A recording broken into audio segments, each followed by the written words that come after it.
sehingga jelas terdakwa dapat mengetahui konsekuensi dari apa yang telah diperbuatnya. Lebih dari itu, terdakwa telah menceritakan cerita skenario sebagaimana disampaikan saksi Ferdi Sambo di rumah saguling, sehingga dari fakta-fakta di atas menunjukkan hilangnya nyawa korban Yosua telah dipertimbangkan terdakwa dengan tenang, dan karenanya telah ternyata penghilangan nyawa korban Yosua telah direncanakan terlebih dahulu. Menimbang bahwa dengan demikian unsur ketiga di sini telah pula terbukti, unsur merampas nyawa orang lain. Menimbang bahwa sebagaimana bukti rekaman CCTV frame 56160 sampai dengan frame 56643 yang ditayangkan di persidangan serta berdasarkan keterangan para saksi Kuat Ma'ruf, saksi Riki Rizal, serta terdakwa, mobil Lexus B1 MH tiba di rumah dinas Duren 3 mulai pukul 17.06.52 sampai pukul 17.07.26 waktu CCTV. Korban Yosua turun dari mobil dan membuka pagar rumah. Setelah itu saksi Putri Chandrawati turun serta diikuti saksi Kuat Ma'ruf masuk ke dalam rumah melalui garasi menuju pintu dapur yang sudah dibuka oleh saksi Kuat Ma'ruf sebelumnya menuju kamar utama di lantai 1. Setelah itu saksi Kuat Ma'ruf langsung menutup pintu rumah bagian depan dan naik ke lantai 2 serta menutup pintu lantai 2 balkon. Terdakwa sendiri naik ke lantai 2, masuk ke kamar ajudan berdoa mengingat apa yang dilakukannya sungguh berat. Saksi Riki Rizal tidak masuk ke dalam rumah dinas Duren 3 nomor 46 tetapi tetap berdiri di garasi rumah, sedangkan korban Yosua berdiri di taman halaman rumah Duren 3 nomor 46. Menimbang bahwa beberapa waktu kemudian, tepatnya sekitar pukul 17.10 CCTV dengan mengendarai mobil dinas Lexus LX 570 hitam nomor polisi B1434 RFP, Ferdi Sambo, Adjan Romel, dan saksi Prayogi sebagai sopir dengan dikawal oleh saksi Farhan Sabilah, pengawal motor, sampai di Duren 3, di jalan Duren 3 terdengar sampai di jalan Duren 3. Saksi Adjan Romel dan saksi Prayogi mendengar suara Ferdi Sambo yang megang HP, halo halo, serta bertanya kepada saksi Adjan Romel dan Prayogi, ada apa dengan ibu? Berhenti. Berhubung dengan itu saksi Prayogi menghentikan mobil. Selanjutnya Adjan Romel turun lebih dulu, kemudian mobil berjalan maju melewati pintu pagar samping rumah dinas Duren 3. Setelah itu saksi Ferdi Sambo menyuruh saksi Prayogi menghentikan mobil setelah melewati depan rumah dinas Duren 3 nomor 46. Setelah berhenti, Ferdi Sambo bergas turun dari mobil di mana senjata api yang dibawanya terjatuh. Melihat kejadian itu, saksi Adjan Romel berinisiatif hendak mengambilkan, akan tetapi dicegah oleh saksi Ferdi Sambo dengan mengatakan biar saya saja yang mengambilnya. Senjata api kemudian diambil saksi Ferdi Sambo dan dimasukkan dalam kantong celana sebelah kanan yang menurut Adjan Romel adalah dengan jenis HS. Menimbang bahwa sebagaimana fakta persidangan, setelah saksi Ferdi Sambo masuk ke rumah dan bertemu dengan saksi Kuat Ma'ruf di lantai 1 dengan nada tinggi mengatakan, "Wat, mana Riki dan Yosua? Panggil." Di saat yang bersamaan terdakwa mendengar suara, saksi Ferdi Sambo langsung turun ke lantai 1 menemui saksi Ferdi Sambo dan berdiri di samping kanan saksi Ferdi Sambo. Kemudian saksi Ferdi Sambo mengatakan kepada terdakwa, "Kokang senjatamu," sehingga terdakwa mengokang senjatanya dan menyelipkan di pinggang sebelah kanan. Menimbang bahwa atas perintah saksi Ferdi Sambo, saksi Kuat Ma'ruf keluar melalui pintu dapur menuju garasi dan menghampiri saksi Riki Rizal yang berdiri dekat garasi di dekat bak sampah dengan mengatakan, "Om, dipanggil Bapak sama Yosua." Mendengar perkataan tersebut, saksi Riki Rizal menghampiri korban Yosua yang sedang berada di halaman samping rumah serta memberitahu kepada korban Yosua bahwa dirinya dipanggil saksi Ferdi Sambo. Kemudian atas panggilan saksi Riki Rizal, korban Yosua berjalan masuk ke dalam rumah, melewati garasi dan pintu dapur menuju ruang tengah dekat meja makan, diikuti saksi Riki Rizal maupun saksi Kuat Ma'ruf. Menimbang bahwa berdasarkan keterangan terdakwa, sesampainya di ruangan tengah dekat meja makan, saksi Ferdi Sambo langsung memegang leher bagian belakang korban Yosua, mendorong korban Yosua ke depan sehingga posisi korban Yosua tepat berada di depan tangga, berhadapan dengan saksi Ferdi Sambo. Sedangkan posisi terdakwa berada di samping kanan saksi Ferdi Sambo, saksi Kuatmaruf berada di belakang saksi Ferdi Sambo, sedangkan saksi Riki Rizal di belakang terdakwa. Kemudian saksi Ferdi Sambo langsung mengatakan kepada korban Yosua dengan perkataan jongkok kamu. Lalu korban Yosua sambil mengangkat kedua tangannya menghadap ke depan, sejajar dengan dada, sempat mundur sedikit dan berkata, ada apa ini? Selanjutnya saksi Ferdi Sambo berteriak dengan suara keras kepada terdakwa dengan mengatakan, woi, kau tembak cepat, cepat, woi kau tembak.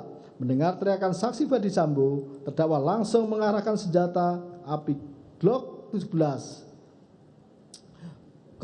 miliknya ke tubuh korban Yosua dan menembakkan senjata api miliknya sehingga korban Yosua terjatuh terkapar mengeluarkan banyak darah.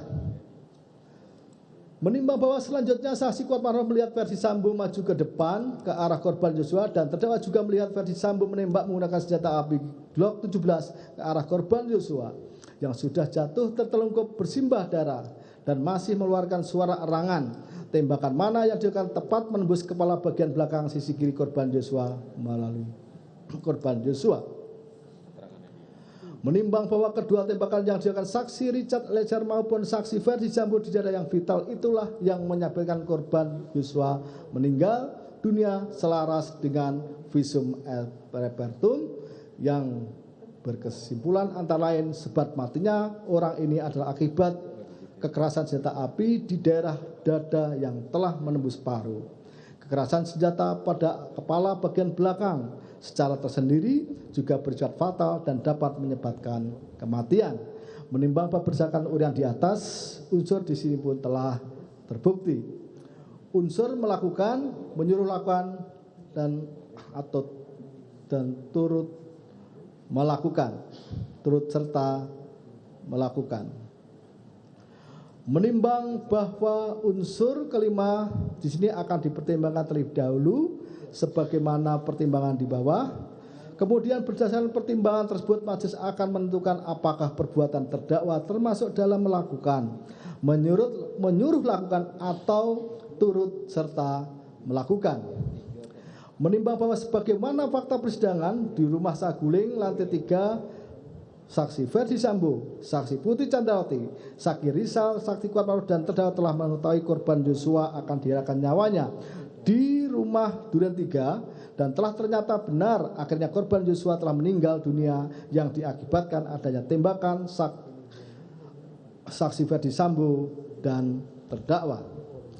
Menimbang bahwa korban Yosua meninggal di rumah Duren 3 dapat terjadi karena kerjasama sedemikian rupa antara para saksi Kuatmaruf, Riki Rizal, Putri Candrawati, terdakwa serta saksi Ferdi Sambo yang telah bersama-sama melakukan perannya masing-masing serta mempunyai kehendak yang sama.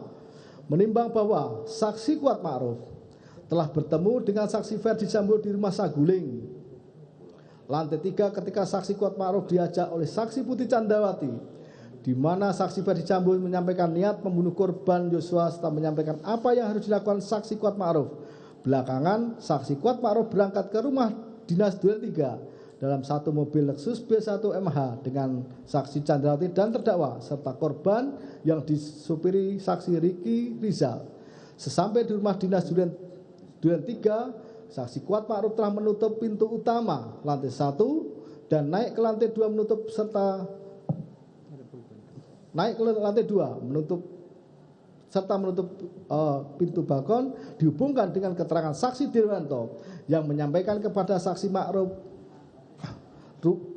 sebelum berangkat ke rumah dinas Duren 3 tepatnya di Saguling bahwa rumah dinas Duren 3 sudah bersih dan siap digunakan, menunjukkan saksi Kuatmaruf berperan dalam menyiapkan tempat serta mengamankan situasi agar apa yang terjadi di rumah Duren 3 tidak diketahui orang setidak-tidaknya tidak mencurigakan serta Kuatmaruf juga telah memanggil saksi Rizal dan korban Yosua atas perintah Ferdi Sambo di rumah Duren 3. Bahkan saksi Kuat Ma'ruf berada di ruang tengah Duren 3 saat kejadian penembakan terhadap korban Joshua terjadi. Menimbang bahwa selanjutnya saksi Riki Rizal Wibowo juga sudah mengetahui korban Joshua akan dihilangkan nyawanya sejak dari rumah Saguling.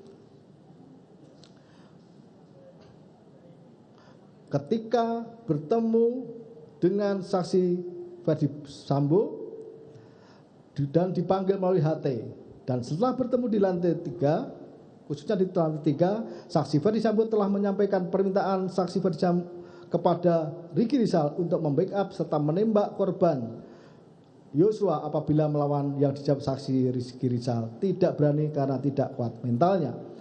Menimbang bahwa jawaban saksi Riki Rizal yang mengatakan tidak berani karena tidak kuat mentalnya, bukan berarti saksi Riki Rizal tidak menghendaki agar korban Joshua meninggal dunia, hanya tidak berani dan kuat mentalnya apabila dilakukan oleh saksi Riki Rizal sendiri. Terbukti ketika diperintah Ferdi Sambo memanggil terdakwa, saksi Riki Rizal memanggil tanpa memberitakan apa yang telah disampaikan saksi Ferdi Sambo kepada terdakwa, sehingga menunjukkan dipanggilnya terdakwa tentulah saksi Riki Rizal mengetahui terdakwa yang akan diminta saksi Ferdi Sambo membackup dan melakukan penembakan terhadap korban Joshua apabila melawan di rumah Duren 3.